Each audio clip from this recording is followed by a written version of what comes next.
My daughter forgot to mute her phone and I overheard her mother-in-law say, "Hope he doesn't show up at the wedding. No room for a man built like a truck." My daughter giggled and said, "Your wish is my command." I stayed silent, made 3 calls, and by the wedding day, it was canceled. Can you imagine spending years building your daughter's dream life, paying for everything from her college to a down payment on her house, only to hear her, with her future mother-in-law, laugh about keeping you out of her wedding, calling you an embarrassment? That's what happened to me, and let me tell you, it didn't just hurt, it fundamentally shifted who I was. I'm Noah, 52 years old. Most people know me as the quiet guy, the one who just works hard, keeps his head down, and doesn't stir the pot. I own a successful construction company, and yeah, I'm built like the work I do. Broad shoulders, big hands, a back that's seen years of hauling lumber. People joke I look like a linebacker who wandered onto the wrong job site, and honestly, I take it as a compliment. My daughter, Emily, she's 27 and my only kid. My pride and joy. I'll admit, I've probably spoiled her more than I should have. I paid for her college, bought her first car, even put a down payment on the house she shares with her fiancé, Matt. We've always been close. Sunday dinners, random phone calls just to chat, her stopping by the office to borrow tools, that she never returned, by the way. I truly thought we had the kind of bond where she could tell me anything, which is why what happened 2 months ago felt like a direct punch to the gut. It was a Tuesday afternoon. I was at the shop, hands full sorting invoices, when my phone lit up with Emily's name. I put it on speaker, just like I always do. "Hey, kiddo," I said, but she didn't hear me at first. There was chatter on her end, muffled voices, and then clear as day, I heard another woman's voice, sharp, almost sneering, say, "Hope he's not coming to the wedding. No room for a man built like a truck sitting next to our family." And then, Emily laughed. Not awkwardly, not trying to diffuse it, but a real, easy laugh. "Your wish is my command," she said. I froze. My mind scrambled, thinking maybe I'd misheard. But then the other voice, her future mother-in-law's, I recognized it, added something about how embarrassing it would be for the photos. Emily just chuckled again and said, "Don't worry, he won't be there." I don't remember much of what they said after that. I just stood in my office, staring at the half-painted drywall I'd been meaning to finish for weeks, feeling like someone had taken a 2x4 to my chest. I didn't say a word. Not then, not for the rest of the call. Eventually, she realized she'd pocket-dialed me, mumbled a quick, "Hello," and when I answered with a neutral, "Yeah, I'm here," she acted like everything was normal. She went on about cake tastings and seating charts, like I hadn't just heard her laugh at the thought of me being excluded. I hung up, sat at my desk, and just stared at my calloused hands for a long, long time. I've dealt with insults before, from clients, competitors, strangers. But hearing it from my own daughter, and her laughing along with a woman who'd barely been in our lives for 2 years, that cut deep. That night, I didn't sleep.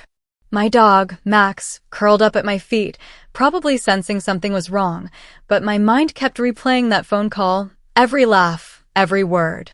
No room for a man built like a truck. It wasn't about chairs or space, it was about me. Who I was, what I looked like, what I represented. The next morning, I went through the motions, shower, coffee, work. But I felt hollow. At lunch, I drove out to the lake near my shop and just sat in my truck, staring at the water, trying to make sense of everything. Should I confront her? Should I let it slide? Part of me wanted to believe it was a misunderstanding, that maybe she was just joking along to keep the peace with her future in-laws. But that laugh, it wasn't nervous. It was easy, familiar. I didn't call her that day or the next. I needed space to cool off. But the space just made the hurt sink in deeper. Then, as the week went on, I started getting texts from relatives about wedding plans, about where I'd be sitting, about hotel reservations. Each one was like salt in the wound. I kept imagining myself sitting there, like some outsider, forced smile on my face, pretending everything was fine while her future in-laws whispered behind my back. And then, something in me shifted. If my presence was such a problem, maybe I'd give them exactly what they wanted and see how they handled it when the one person who had quietly paid for half of this wedding wasn't there to foot the bill anymore. I didn't say anything out loud. Not yet. But I picked up my phone, scrolled through my contacts, and stared at 3 names for a long, long time. When I finally pressed call, my hands didn't shake. I didn't tell anyone about the phone call. Not my brother, not my crew at work, not even my best friend, who I usually vent to when life gets messy. I just kept quiet and kept watching. There's a certain kind of silence that hums inside your chest, like the world is holding its breath with you. That was me for the next few weeks. Emily texted me the next morning about a florist meeting. She sent pictures of pastel roses, twinkly lights, little seating cards with everyone's names printed in delicate gold script. She even asked me for my favorite dessert so they could have it at the rehearsal dinner. I stared at that message, wondering if I was supposed to feel special, included, like maybe this was her way of balancing out what I'd heard. But when I looked closer at one of the photos she sent of the seating chart, my name was scribbled in pencil on the far corner table, with +1 next to it. Meanwhile, Matt's entire family had their names inked in calligraphy near the head table. I didn't respond right away. When I finally did, it was a short, looks nice. No emojis, no dad jokes, just neutral. She didn't notice the difference, or she pretended not to. A few days later, she came by the shop unannounced. She hadn't done that in months, and for a split second, I felt relief. Maybe she wanted to talk things out. But the second she stepped in, I could tell she was on a mission. She had that overly bright tone she uses when she wants something. "Dad," she said, hopping up to sit on my workbench like she did when she was a teenager. I was thinking, would you mind covering the extra cost for the string quartet? Matt's mom thinks the DJ is a bit, I don't know, tacky. I kept my back to her, finishing up a piece of trim I'd been sanding. "How much extra?" I asked. "Only like $2,000, she said, so casually, like she was asking me to grab milk on my way home. It would just make everything feel more elegant, you know? I turned around and leaned against the bench. "Emily," I said slowly. "I already covered the venue, the catering deposit, and the photographer. You and Matt said you were taking care of the extras." She gave me this look, half pleading, half annoyed. "I know, Dad, but Matt's parents are paying for the bar upgrade, and I don't want them to think we're cheap." There it was again. Them. Her future in-laws. I didn't say no. I didn't say yes either. I just told her I'd think about it, and she left looking slightly put out. That night, I didn't think about string quartets. I thought about the way she said them, and how I wasn't sure if I even belonged in the we she kept talking about anymore. The next weekend was the bridal shower. I wasn't invited, obviously, but my sister went and sent me pictures. Everyone was smiling, laughing, holding champagne flutes. There was one photo, Emily and her future mother-in-law, arm in arm, grinning like lifelong best friends.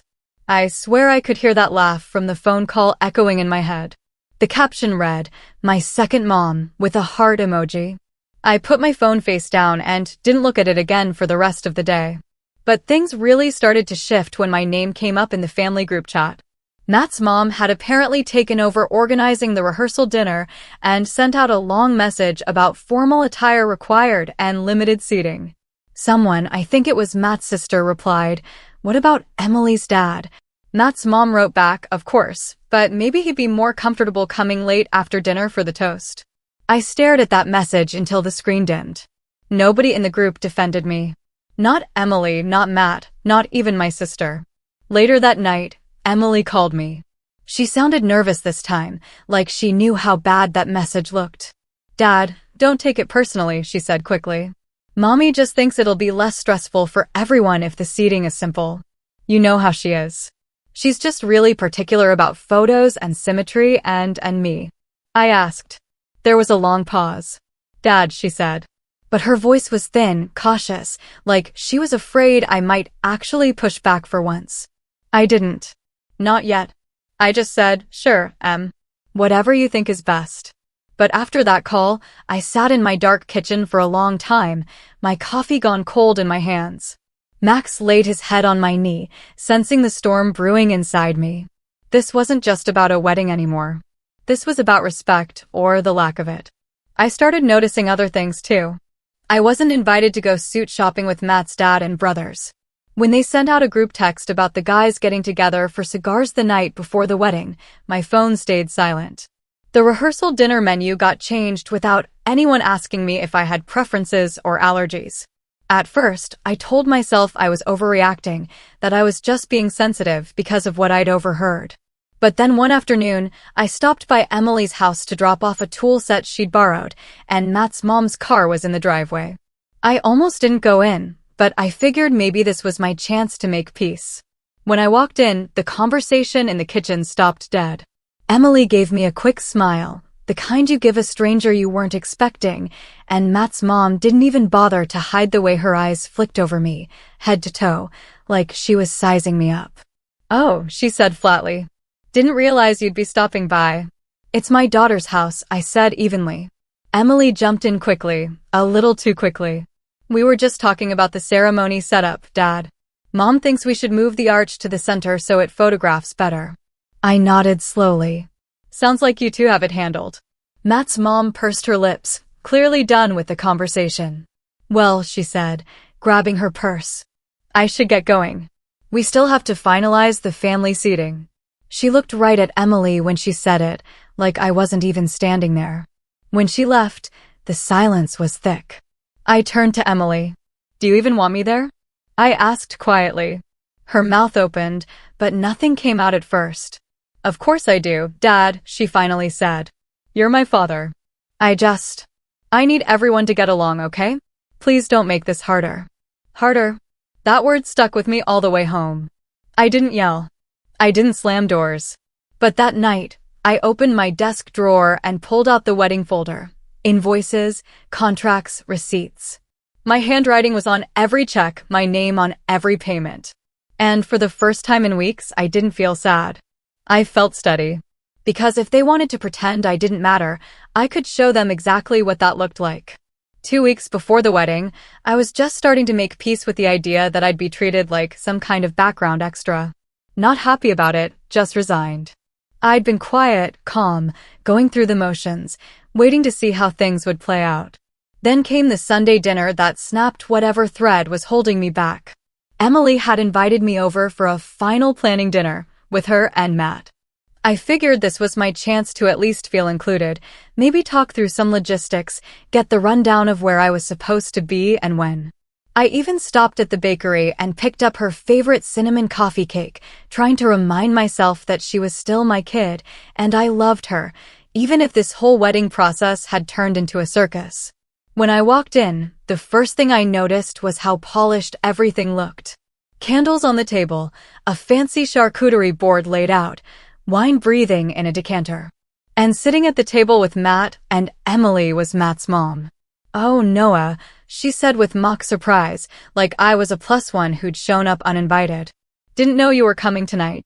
Emily smiled nervously. "I told you, Mom B, Dad was coming for dinner." Her smile didn't reach her eyes, and for some reason, that made my stomach tighten. I put the cake down and took a seat. For a few minutes, things were polite. Small talk about the weather, work, the neighbor's dog that kept digging up their flower beds.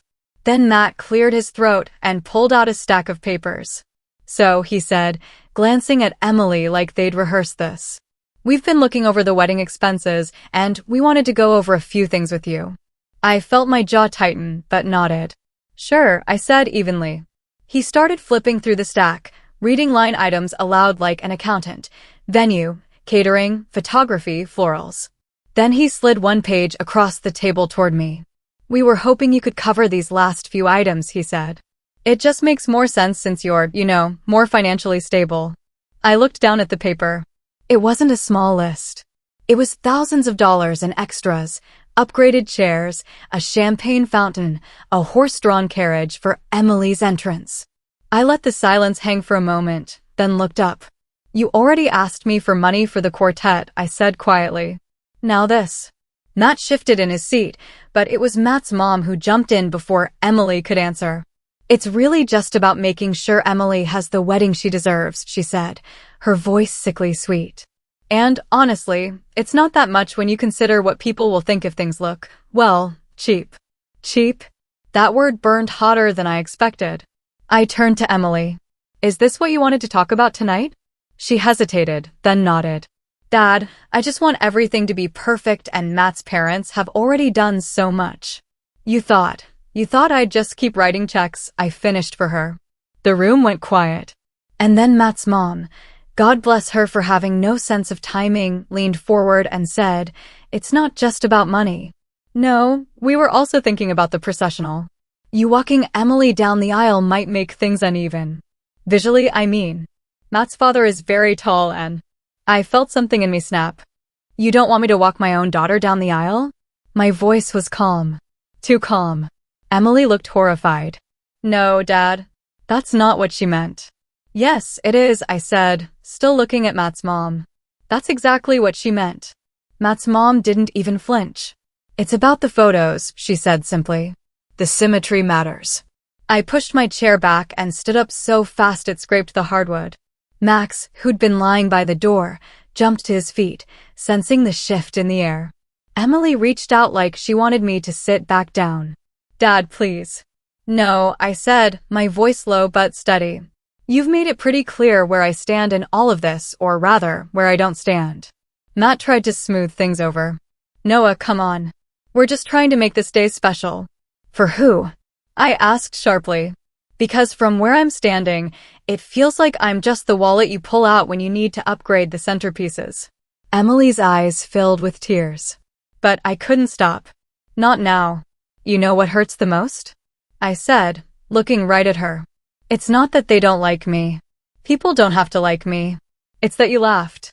You heard them tear me down and you laughed. And now you're sitting here asking me to pay for a carriage while you talk about replacing me in the one moment a father is supposed to have. The silence after that was deafening. I grabbed my jacket, called for Max, and walked out. Nobody followed me. When I got home, I didn't pour myself a drink or turn on the TV. I sat at my kitchen table, pulled out my phone, and opened the folder of wedding contracts again. And that was when I made the 3 calls that would change everything. The drive home that night was quiet, except for Max's heavy breathing in the back seat and the occasional hum of tires over uneven asphalt. I didn't turn on the radio. I didn't call anyone. I just let the silence fill the cab, thinking about every word I just heard at that dinner table. The farther I got from Emily's house, the heavier my chest felt, like someone had tied a weight to my ribs and let it drag me under. By the time I pulled into my driveway, it was dark. My porch light flicked on automatically, casting a pale glow over the front steps, but I didn't get out right away. I just sat there, gripping the steering wheel until my knuckles went white. I could still see Emily's face in my mind. The way her lips trembled when I called her out, the quick flicker of guilt before she looked away. I'd seen that look before, when she was 5 and tried to hide the broken vase behind the couch. Back then, I'd knelt down, taken her tiny hands in mine, and told her she could always tell me the truth, that I'd always be there. And now she was hiding something bigger. Not a broken vase, but a broken bond. And she wasn't 5 anymore. She was a grown woman making choices, and those choices didn't include me. I eventually went inside, let Max out back, and sat at the kitchen table with the folder of wedding contracts spread out like a crime scene file. Every receipt, every payment, every agreement had my name on it, my pen strokes, my signature, my hard-earned money behind it. I thought about how many late nights I'd worked, how many weekends I'd skipped fishing trips to finish jobs, all so she could have a day that now apparently didn't even have room for me. I barely slept that night. When I did, my dreams were strange, jumbled things, flashes of Emily in a white dress walking down the aisle with Matt's father, my chair at the reception empty, people whispering and glancing at me like I didn't belong there. I woke up sweating, staring at the ceiling, Max's head resting on my arm like he knew I was unraveling. The next morning, I went through the motions at work, but my guys noticed something was off. I'm not usually the type to snap at people, but when one of the apprentices dropped a hammer and dented a cabinet, I barked at him so sharply the whole shop went silent. I apologized immediately, but the damage was done. They kept their distance the rest of the day, glancing at me like I was a ticking time bomb. When lunch rolled around, I didn't go out with the crew like I usually do.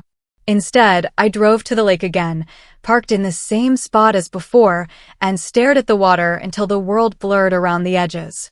I wasn't angry anymore. Not exactly. Just hollow. For a few days, that's how it went. Work, home, sleep, or at least trying to. Emily texted me a few times, light little messages about caterer tastings and hair trials, as if nothing had happened. I didn't reply right away, and when I finally did, my responses were short, clipped. I could tell she noticed, because her texts started coming less and less often. Then one night, about a week later, my sister called. She never calls unless something is wrong. "You okay?" she asked cautiously. "Yeah, I lied. You don't sound okay." I hesitated. "Just tired." There was a pause, then she said softly, "Emily told me about dinner. She said you left upset." "Upset?" I repeated flatly, staring at the ceiling. "She's worried you won't come to the wedding." I let out a humorless laugh. "Is she Noah?" "I'm not having this conversation right now," I said, maybe sharper than I meant to. "Good night." I hung up before she could respond. After that, I started avoiding everyone. No Sunday dinners, no group chats, no answering the phone unless it was about work. I threw myself into my business, taking every extra job I could, staying late at the shop, coming home so tired I barely had the energy to make a sandwich before bed. But the thing about avoidance is that it doesn't actually fix anything. It just gives the problem room to grow. One night, I was in my office going over invoices when Max padded in and dropped a tennis ball at my feet. He hadn't done that in weeks. I stared at it for a long time before I picked it up and followed him outside. We played fetch until the stars came out, until my shoulders loosened for the first time in days. And standing there in the quiet night air, watching Max chase the ball with everything he had, something shifted. I realized I didn't want to feel like this anymore. Powerless. Invisible. That's when I started thinking about those 3 calls I'd made the night of the dinner. At first, it had been pure impulse, a way to feel like I had some control, even if it was just symbolic. But the more I thought about it, the more it started to feel less like impulse and more like strategy. I began reviewing the contracts line by line, highlighting clauses, making notes. I called the venue under the pretense of confirming guest counts and asked a few careful questions about refund policies. I checked the payment schedule for the caterer, noticed the final payment was due just 3 days before the wedding. I wasn't rushing. I wasn't even sure yet what I was going to do. But for the first time since that phone call in my shop, I felt steady, like the ground under me wasn't shifting anymore. A few days later, Emily sent out an updated seating chart in the group chat. My name was still penciled in at the far table, and this time there was no +1 next to it, just my name alone. I stared at that chart for a long time, and then I smiled. Not the kind of smile you give when something's funny, but the kind you give when a puzzle piece finally clicks into place. Because I finally knew exactly what I was going to do. Once I knew what I was going to do, the heaviness I'd been carrying around for weeks started to lift. It wasn't gone completely. There was still hurt, still disappointment, but it was different now. Controlled, focused, like I'd finally put all the scattered pieces of this situation into some kind of order. And strangely enough, once that mental shift happened, the rest of my life started falling into place, too. At the shop, my guys noticed it first. I wasn't snapping anymore. I wasn't distracted, staring off into space like a man replaying the same argument in his head. Instead, I was back to cracking jokes, jumping in to help finish projects, even buying lunch for everyone one Friday just because. We landed a big remodeling job with a client I'd been chasing for months. And I threw myself into it, spending hours at the site, making sure everything was perfect. It felt good, better than good, to be building something I had full control over, something that wouldn't suddenly turn on me or push me out. In the evenings, I started taking Max for long walks again. We'd go past the lake, down old dirt roads where the air smelled like pine and wet earth. I'd use those walks to think, to plan, to rehearse conversations I might need to have. By the time we got home, I'd usually have a new idea or step to add to the growing plan in my head. I made a list, not just of the vendors and contracts, but of everything I'd done for Emily leading up to this wedding. The house down payment, the car, the tuition payments, the savings bonds I'd given her every birthday since she was 5. I wasn't planning to throw it in her face. This wasn't about guilt-tripping her. This was about reminding myself of the role I'd played, the support I'd given. I needed to see it all laid out so I wouldn't forget that I wasn't some peripheral figure. I had been there every step of the way, and I wasn't going to be erased that easily. Then I started making calls, calm, friendly, professional calls. First was the venue. The woman who managed it knew me by name at this point. I told her I was confirming some details, asked about the refund schedule just in case there were last-minute changes. She told me I was still the primary contact on the account, not Emily, not Matt, which meant every major decision ran through me. I thanked her, asked her to email me copies of the signed agreements, and hung up feeling something I hadn't felt in weeks: control. Next was the caterer. Same story. I was the primary payer, which meant final decisions, including menu changes, needed my approval. The photographer, the florist, the rental company, all the same. My name was on every contract. I didn't cancel anything. Not yet. But I made sure every single vendor knew that any changes needed to be run past me directly. That way, if Matt's mom decided to swap out half the decor again or add more upgrades, they wouldn't go behind my back. It wasn't just about money, though. I also started rebuilding my relationships carefully. I called my sister and asked her to come by for dinner. We grilled steaks in the backyard, drank a couple of beers, and for the first time in weeks, I told her the whole story. The overheard phone call, the seating chart, the dinner where Matt's mom tried to edge me out of walking my own daughter down the aisle. My sister listened without interrupting, just nodding slowly, her face darkening. When I finished, she sat back and said, "Okay, yeah, I get it now." "It's not about the money," I said quietly. "I know." She paused. "You know, when her future mother-in-law said you shouldn't come," she laughed.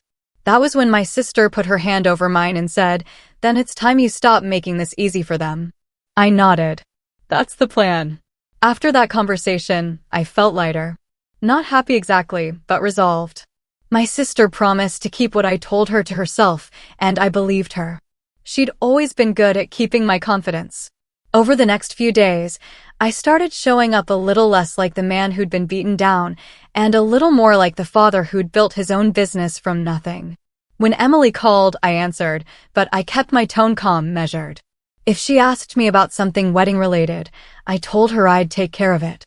No hesitation.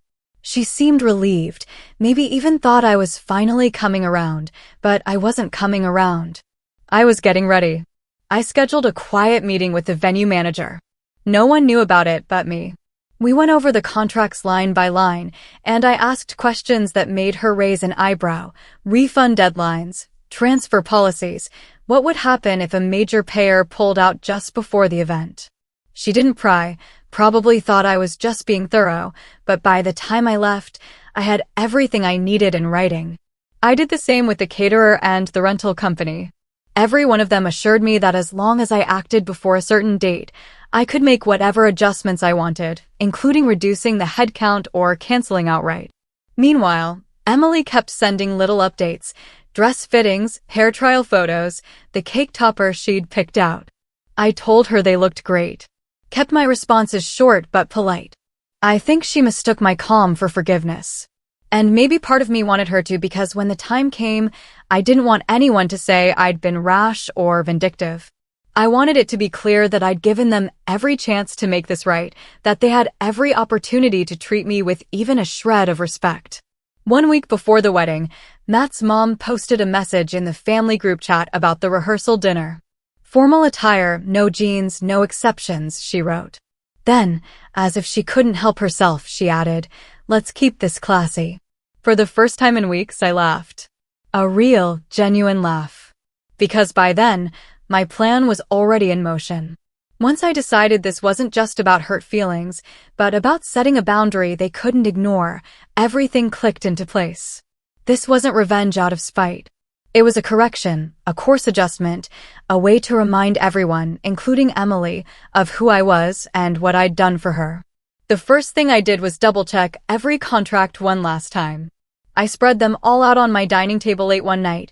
Venue, catering, rentals, photographer, and took a red pen to them like I was grading a test. Every line that put me in control got a star.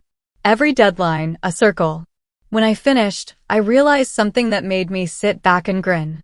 I held all the cards. Literally. Emily and Matt had been treating me like a guest in their big production. But legally, on paper, I was still the one pulling the strings. If I said the caterer wasn't serving lobster rolls, they weren't. If I said the rental company wasn't delivering gold Chiavari chairs, they weren't. If I said the wedding wasn't happening at that venue on that date, well, it wasn't. I didn't intend to ruin her wedding. Not at first. But I wanted her to understand that you can't erase someone from your life and still expect them to bankroll it. The next step was timing. I knew I couldn't wait too long or it would be too late to make changes. But I also couldn't do it too early. It needed to be close enough to the wedding that the impact would actually be felt. Too much notice and Matt's mom might have time to swoop in and save the day. I settled on 3 days before the wedding.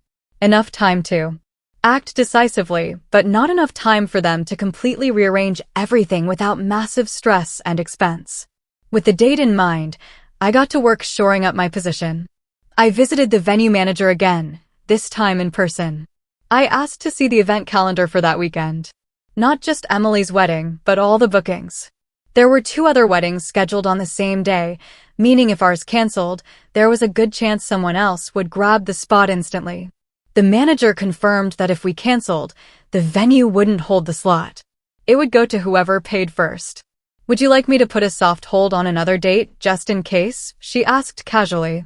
"Yes," I said, surprising even myself with how steady my voice was. "Go ahead and do that. Something small. Maybe late summer." She typed a few things into the computer, then smiled. "All set. No deposit yet. Just let us know if you'd like to convert it." As I left the venue, I felt a strange calm settle over me. This wasn't chaos anymore. It was order. Next was the caterer. I called the owner directly, a guy named Frank I'd worked with on company events before, and asked what would happen if we cut the guest list by half. He told me it was possible, though we'd lose part of the deposit. "Does that include the upgraded menu Matt requested?" I asked. "Yes," Frank said. "But we can downgrade it to your original package." "No problem." "Good to know," I said. Then casually, I asked if they had any big events that same weekend they might be able to prioritize if ours fell through. As a matter of fact, Frank said, "We've got a corporate retreat on standby looking for a full-service caterer that Saturday. If you guys don't go through with it, we'd take them instead." "Perfect," I said, making a mental note. By this point, I was starting to enjoy myself. Not in a malicious way, but in the way you enjoy finally taking control of something that's been spinning out for too long. Then came the financial part. I went to my bank, sat down with my advisor, and asked about temporarily freezing transfers from my personal account to Emily's joint account. He raised an eyebrow, but said yes, as long as there was no automatic withdrawal attached. I made sure there wasn't. Then I asked him to print out a detailed statement showing every payment I'd made toward the wedding so far. Every deposit, every check. I wanted it all in one neat, organized packet. He handed me a folder by the end of the meeting, and I slid it into my truck's glove compartment like it was a secret weapon. 2 nights before the wedding, I got an unexpected call from Matt's dad. "Noah," he said, his voice overly cheerful. "Just wanted to check in and make sure you've got the suit sorted for Saturday. Don't want any last-minute hiccups." "Suit's fine," I said evenly. Good, he said. "And listen, I know there was some tension, but I think we're all on the same page now. It's going to be a beautiful day." "Sure," I said, my tone giving nothing away. He hesitated, then chuckled awkwardly. "I know my wife can be a bit particular, but she means well. She just wants what's best for Matt." "For Matt," I repeated. Right, he said quickly. "Anyway, see you Saturday." When I hung up, I just sat there in my truck for a minute, staring at the dashboard. For Matt. That was the whole problem, wasn't it? Everything was for Matt's family, for the picture-perfect in-law dynamic they wanted. Nobody had asked what was best for Emily's father. And by then, it didn't matter, because I was ready. I had the contracts. I had the financials. I had the timing. And when the morning of my chosen day rolled around, I woke up before sunrise, brewed a strong cup of coffee, and sat at my kitchen table with Max at my feet. I looked at the folder of documents, at the list I'd made, and felt something I hadn't felt in months: peace. It was time to make the first move. The morning of my chosen day dawned bright and cool. The kind of morning that almost feels like it's daring you to make something of it. I drank my coffee slowly, letting the quiet of the house settle around me. Max paced near the door like he could sense something was coming, some big shift, and maybe he was right.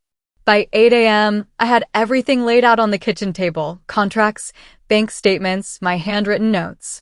It almost looked like I was about to teach a class on Wedding Planning 101. I double-checked my watch, took a deep breath, and made the first call. The venue manager answered on the second ring. "This is Noah," I said evenly. "I need to make some changes to our event on Saturday." She paused. "Of course, what kind of changes?" I explained that I would be reducing the headcount by a significant margin, nearly half. When she asked if I was sure, I calmly confirmed. Then I asked her to move the final payment deadline forward to that very day and copy me on the updated invoice. "Are you expecting someone else to handle payment?" she asked delicately. "Yes," I said simply. "But if it's not handled today, cancel the event and release the date to the next party in line." There was another pause. Then she said, "Understood. We'll send the updated documents within the hour."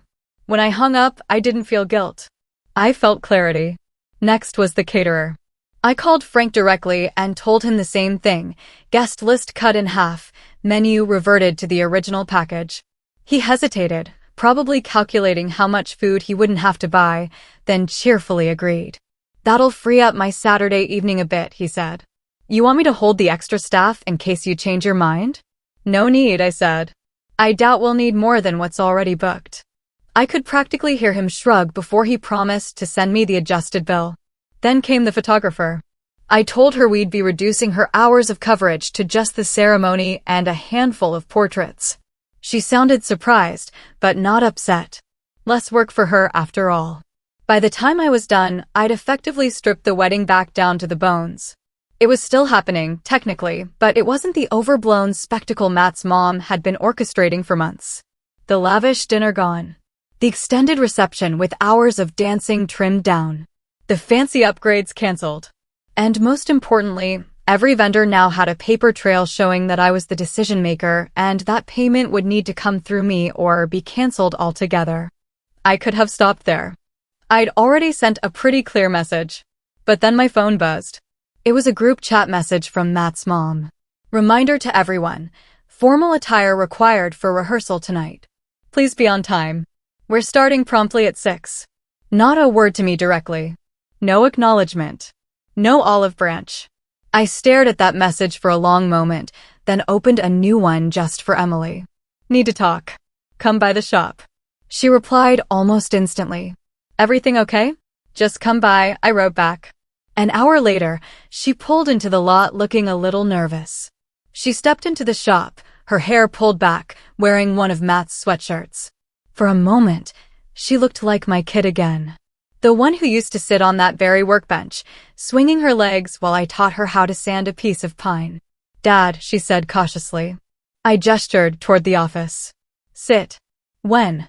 She sat down. I slid the folder of documents across the desk. "That's everything I've paid for so far," I said. She opened the folder, her eyes scanning the statements, then flicking up to me. "Dad, what is this?" "That," I said evenly, "is the wedding as it exists because of me. Every deposit, every signature, every contract with my name on it. And this morning, I made some changes." Her eyebrows knitted. "What do you mean, changes?" "I cut the guest list, canceled the upgrades, reduced the catering order, and I told the venue that if the final payment isn't handled today, the date gets released to someone else." She went pale. You can't just..." "Yes," I said calmly. "I can." And I did. For a moment, she just stared at me, her mouth opening and closing like she was trying to find words. "Why would you do this?" she finally asked, her voice breaking. I leaned back in my chair. "Because somewhere along the way, Emily, you decided I was good enough to pay for this wedding, but not good enough to actually be a part of it. You let them talk about me like I was some embarrassment, and you laughed. You sat there while they tried to take away the one thing I was supposed to do, walk you down the aisle, and you said nothing. You let them turn me into a bystander at my own daughter's wedding. Tears welled in her eyes. I didn't mean yes, you did, I said gently, but firmly. And now you get to decide what happens next. If you want this wedding to go on the way you planned, you and Matt will have to step up and handle it from here. Pay the balances, re-add the extras if you want them, or you can leave it as is and have something smaller, simpler, something you actually control. She sat there in stunned silence, staring at the folder. I'm not doing this to punish you, I said after a moment. I'm doing this because I will not let anyone treat me like a checkbook with legs. I love you, Emily. I always will. But I won't be invisible at your wedding. She nodded slowly, blinking back tears. I need to talk to Matt, she whispered. Do that, I said, standing up. She took the folder with her when she left, clutching it like a lifeline. That night, I didn't go to the rehearsal dinner. I didn't even check my phone. Instead, I sat on the back porch with Max, watching the sun go down, feeling something I hadn't felt in months, calm. Because no matter what happened next, I'd taken back my place in this story. The morning of the wedding came with a quiet I wasn't expecting. No frantic texts, no last-minute calls begging me to rush over, just the sound of my coffee maker bubbling and Max thumping his tail against the kitchen floor like it was any other Saturday. I didn't put on my suit right away. I sat at the table in jeans and a flannel, staring at my phone, wondering if Emily would call. Part of me hoped she would. Part of me hoped she wouldn't, because if she didn't, that meant my message had landed. Around 9, there was a single text from Emily. Ceremony at 2 o'clock. Would like you to be there, please. No emojis, no extra words, just that. I looked at it for a long moment, then set the phone down and went to shower. When I arrived at the venue, I was the last one there. The parking lot was only half full, which immediately told me something had changed dramatically. When I walked inside, it was like stepping into a completely different event. The over-the-top floral arches were gone, replaced with simple arrangements of greenery. The gold chairs had been swapped for plain white ones. The guest tables were fewer, closer together, and instead of towering centerpieces, there were small candles flickering in glass jars. It wasn't fancy, but it was beautiful, intimate even. Emily was waiting for me near the back of the room. She was already in her dress, her hair pinned up, looking like the kid I used to walk to the school bus stop, only all grown up. Dad, she said, her voice small. I just stood there, taking her in. You did all this? I asked. She nodded. After we talked, I called everyone and told them we were scaling back. Matt was furious at first, but he came around. We paid the balances ourselves. Mom tried to argue, but I told her this was my wedding, not hers. I raised an eyebrow. And she took that well? A faint smile touched Emily's lips. She said if she wasn't going to get the wedding she wanted, she wasn't coming. So, she gestured toward the mostly empty front row where Matt's dad sat looking uncomfortable and very much alone. Wow, I said softly. She made her choice, Emily said, her voice stronger now. But so did I. For a moment, neither of us said anything. Then she stepped closer, her eyes shining. Will you still walk me down the aisle? I felt my throat tighten, but I nodded. Yeah, kiddo, I will. When the ceremony started, it was nothing like the extravagant event Matt's mom had been planning. There were maybe 50 people instead of 150. The music was simple, just a single violinist instead of a quartet. But when Emily took my arm and we started down the aisle, I realized it didn't matter. Everyone was watching, not in the judgmental whisper behind their hands way I'd been dreading. Just watching respectfully, like we belonged there. At the altar, Matt looked nervous but grateful. He reached out and shook my hand before I placed Emily's hand in his, something that might have been small to everyone else, but meant the world to me. The ceremony itself was short and heartfelt. No long speeches, no theatrics. When it was over, we all moved to the reception area where the scaled-back dinner felt more like a family gathering than a spectacle. People actually talked to each other instead of just taking photos for Instagram. At one point during the meal, Matt's dad came over and cleared his throat. Noah, he said stiffly. I owe you an apology. We should have handled things differently. I looked him in the eye for a long moment, then nodded. Yes, you should have. He seemed like he wanted to say more, but then just nodded and walked away. That was fine with me. Later that night, as the music played softly and people started dancing, Emily came over and sat beside me. I know I hurt you, she said quietly.